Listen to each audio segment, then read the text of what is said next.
कि एक बार ब्रह्मा जी ने राजा दक्ष को प्रजापति घोषित कर दिया। प्रजापति घोषित किया तो सम्मान समारोह रखा गया। सम्मान समारोह में सब देवता पधारे, भोले बाबा भी, विष्णु भगवान भी, ब्रह्मा जी भी, सब जने आए, आकर बैठ गए। तो नेताओं की तो हमेशा आदत होती है कि थोड़ा देरी से आते। तो दक्ष प्रजापति भी थोड़ा देरी से आए ताकि लोग इंतजार करें। जब दक्ष प्रजापति देरी से आए तो सबने उठकर सम्मान किया, आहा पधारिए पधारिए पधारिए। लेकिन तीन लोग खड़े नहीं हुए, भोले बाबा, ब्रह्मा जी और भगवान विष्णु। अब ब्रह्मा जी तो हो गए पिताजी, विष्णु भगवान हो गए परदादा।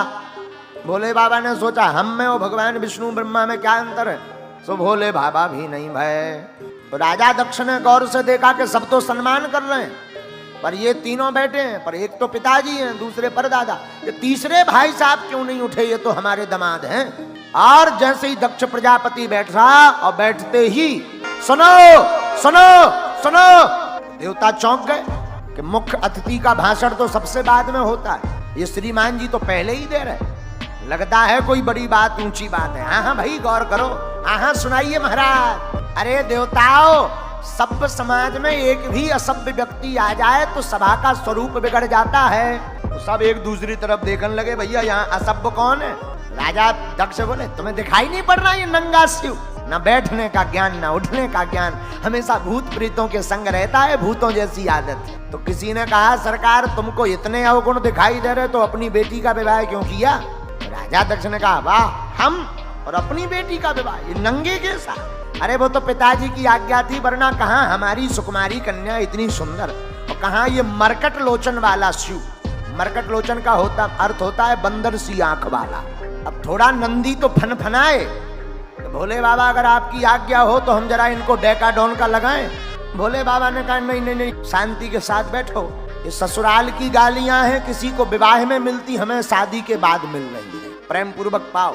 अब बेचारा नंदी भी क्या करे, चुप बैठ गया।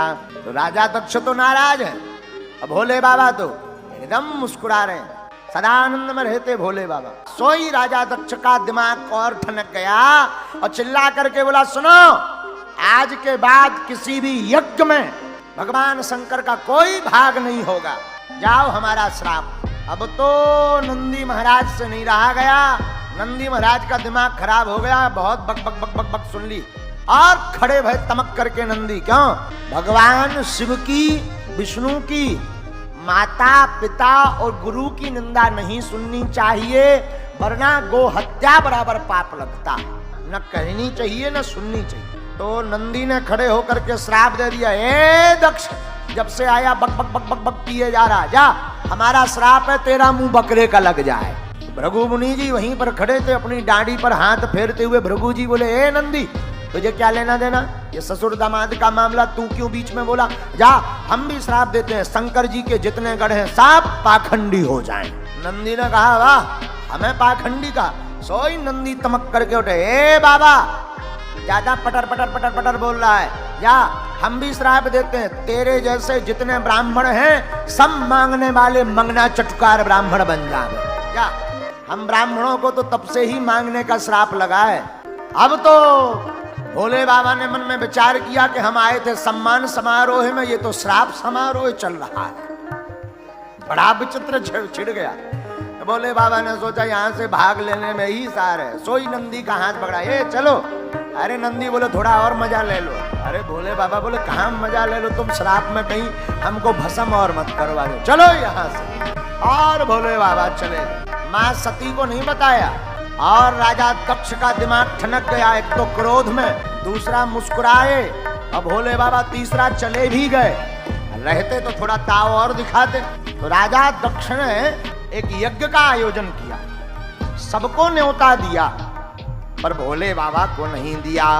आखिरी यज्ञ इसीलिए रखी थी कि भोले बाबा को नीचा दिखाएं। देवता भी बड़े चतुर होते हैं, कई बार पड़ोसी भी जले पर नमक छिड़कने का काम बहुत अच्छा करते हैं। तो जब यज्ञ के लिए सब देवता जाने लगे तो सब पुष्पक विमान कैलाश पर्वत के ऊपर से लिए जा रहे ताकि भोले बाबा का ध्यान जावे। विमान लेकर जाने लगे तो एक विमान में गंधर्वियां गाती हुई जा रही थी। माँ सती ने गौर से देखा तो माँ सती ने आवाज लगाई, अरे ओ गंधर्वियों कहाँ जा रही, ओ हो, अरे सती तू अभी तक घर पे बैठी है, तुझे पता ना है तेरे पिताजी ने कितने बड़े यज्ञ का आयोजन किया है? ओ हाँ हाँ पता है, तुम चलो चलो चलो, मैं अभी आई। झूठ बोल दिया। माँ सती भोले बाबा के पास आई तो माता सती चरणों को दबाने लगी। भोले बाबा बोले, देवी जी आज बड़ी सेवा हो रही, क्या कारण है? तो सती ने कहा, महाराज ये तो हमारे धर्म पत्नियों का धर्म है पति के चरणों की सेवा करना। देवी जी क्या कारण है? सती माँ ने कहा, जरा शब्दों पे गौर करना। हे भोलेनाथ स्वामी, आपकी ससुराल में आपके ससुर जी ने एक सुंदर यज्ञ का आयोजन किया। देवी कोई चिट्ठी पत्र आया? महाराज आया तो नहीं है, पर डाक गड़बड़ा गई होगी, वहां से डाक तो चली होगी, गड़बड़ा गई होगी। नहीं नहीं नहीं नहीं नहीं, आज तक जो छिपा कर रखी थी वो बताई, वो है सम्मान समारोह वाली। और भोले बाबा ने कहा, जिस घर में जाते ही आपको देखकर प्रसन्नता ना हो, ऐसे घर नहीं जाना चाहिए, चाहे सोना बरस रहा हो। लेकिन सती नहीं मानी, गई, कथा सबको पता ही है, शरीर त्याग दिया, आवेश में गुस्सा में श्राप दे दिया और शरीर सती ने त्यागा। नारद जी ने सारा वृतांत भोले बाबा को सुनाया। बाबा, मां सती ने प्राण त्याग दिए। हो बाबा विश्वनाथ के मन में क्रोध भर गया और एक जटा निकाली और एक बाल निकाल करके जमीन पर पटका। विशाल काय शरीर लेकर के एक गण प्रकट हुआ, वीरभद्र भगवान की। हे वीर, जा तेरा कल्याण हो। नाम पड़ गया वीरभद्र। जाकर के राजा दक्ष के यज्ञ में खबर लो जरा। वीरभद्र ने भूत प्रेतों को लिया और भूत प्रेतों को लेकर के चला वीरभद्र। विशाल काय तूफान आता देख राजा दक्ष डर गए।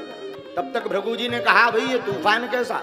किसी देवता ने कहा, तूफान नहीं है, ये भोले बाबा का कोप है। भोले बाबा नाराज हो गए और वीरभद्र ने जैसे ही यज्ञशाला में प्रवेश किया तो देवता भागने लगे। वीरभद्र बोले, भाग के कहां जा रहे हैं? जरा यज्ञ का प्रसाद तो खाकर जाओ, बिना पंगत पाए मत जाओ। सब देवताओं को बांध दिया और देवताओं को बांधा तो वीरभद्र बोले, बताओ गणों भूत प्रेतों क्या करना है? तो जो गण पहले आए थे वो बोले, सरकार ये जो पूखा देवता है ना, पूसा देवता, जब हम पिट रहे थे ये बड़े दांत दिखा रहे थे 32। अच्छा हाँ, एक मुक्का बनाया वीरभद्र ने, उनके 32 स्वाहा कर दिए। ले और बताओ। गण हाथ जोड़ करके बोले, सरकार ये जो भग देवता है ना, जब हम पिछली बार आए थे, जब माँ सती प्राण त्याग रही थी, तब ये बड़ी लंबी लंबी बड़ी बड़ी आंखें चला रहे थे, पटर पटर। अच्छा हाँ, वीरभद्र भगवान ने 2 उंगलियां ली, 2 ही घटा निकाल रहे। हेलो जाओ महाराज। हाँ, ये जो दाढ़ी वाला बाबा है ना भृगु जी, ये जब हम पिट रहे थे बड़ी दाढ़ी पर हाथ फेर रहा था। अच्छा, वीरभद्र भगवान ने खट्टी दाढ़ी पकड़ी, एक झटका मारो, पूरे क्लीन सेव हो गए, साफ हो गई दाढ़ी। अब तो आनंद होगा। कहा, जजमान जी कहाँ है भैया? यजमान जी को यत्र तत्र देखा, जजमान जी कोने में लोग। यजमान जी तो दक्ष। वीरभद्र भगवान ने पकड़ा, सिर को पकड़ा, एक झटका मारा और सिर को काट दिया, हवन कुंड में कर दिया स्वाहा। भूत प्रेतों ने यज्ञ विध्वंस कर दी, बल्लियां उखाड़ दी, हवन कुंड में लकड़ियां भर दी। 2-3 भूत प्रेत रायते के कुंड में ऐसे डूब गए, नाक पकड़ के हर हर महादेव, एक बाल्टी और। भूत प्रेत रायते के कुंड में उतराने लगे, यज्ञ विध्वंस हो गए। देवता सब रोने लगे। रोते रोते देवता जिसकी आंखें चली गई, दांत चले गए, दाढ़ी चली गई, ब्रह्मा जी के पास पहुंचे। बाबा बड़ी दुर्दशा हुई। ब्रह्मा जी बोले, जब हमने रोकी थी तुम क्यों आए? क्यों गए? हम तो नहीं गए, तुम लोग क्यों गए? देवता बोले, सरकार गलती तो हो गई, अब क्या करें? शंकर जी के कोप से बचाओ। भैया चिंता मत करो, भोले बाबा बड़े प्यारे हैं, छड़े रुष्टा छड़े तुष्टा। भोले बाबा थोड़े में प्रसन्न हो जाते, थोड़े में रुष्ट हो जाते। चलो, सब देवता भगवान भूत भावन भोले बाबा के पास आए, दिव्य स्तुति करने लगे। बाबा मुस्कुराए, कहो ब्रह्मा जी ये देवता क्यों ले आए? ब्रह्मा जी बोले, सरकार आपके गणन ने इनकी दुर्दशा कर दी, हाथ फिरवा भी ले आए कि कछू तो कह दो।